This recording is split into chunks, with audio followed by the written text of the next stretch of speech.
Perkenalkan, saya Feb Sarwandi, mahasiswa Universitas 17 Agustus 1945 Jakarta, Fakultas Ilmu Sosial, Ilmu Politik, Program Studi Administrasi Publik. Pada kesempatan kali ini, izinkan saya untuk mempresentasikan seorang filsuf dari Yunani, yaitu Bapak Aristoteles, untuk memenuhi tugas proyek mata kuliah dasar-dasar logika.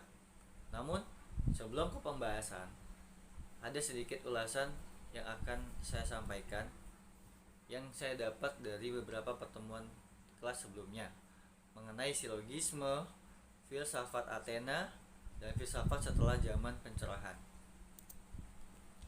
Nah, pengertian filsafat sebagaimana pendapat umum bahwa filsafat adalah pengetahuan tentang kebijaksanaan dari prinsip-prinsip mencari kebenaran.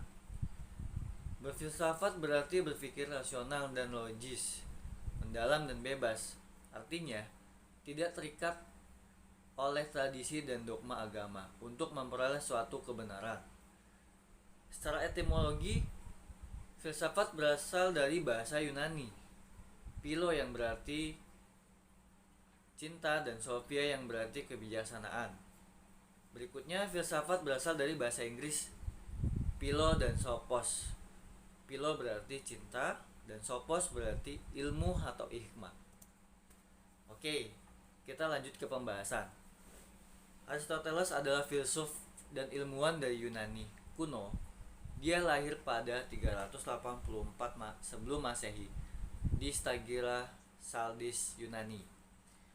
Merupakan salah seorang tokoh intelektual besar dalam sejarah barat.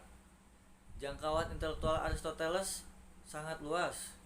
Dia menguasai sebagian besar ilmu pengetahuan dan seni, termasuk biologi, botani, kimia, etika, sejarah, logika, metafisika, retorika, filsafat, pikiran, filsafat sains, dan fisika, puisi, teori politik, psikologi, sampai zoologi.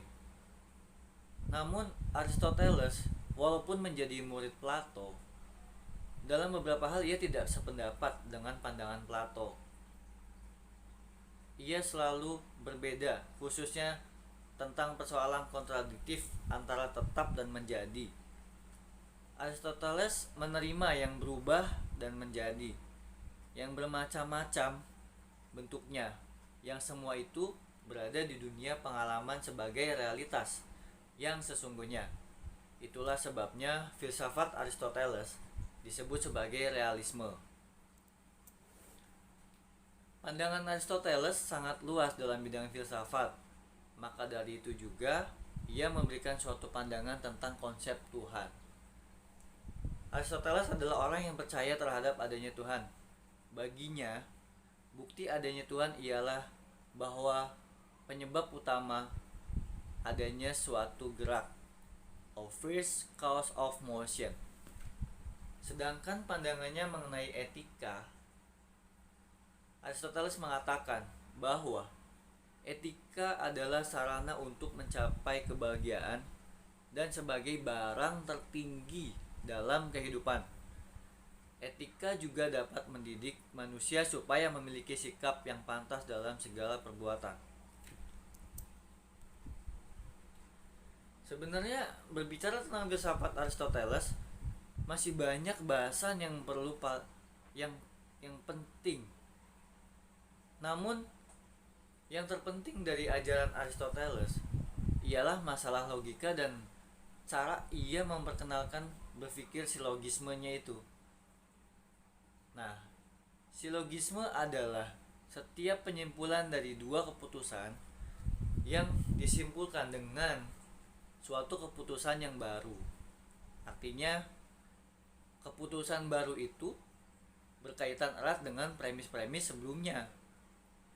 Jika kedua premis benar, dengan sendirinya penyimpulan akan benar. Saya akan coba ambil satu contoh. Silogisme itu sendiri di antara lain. Nah, contohnya ini.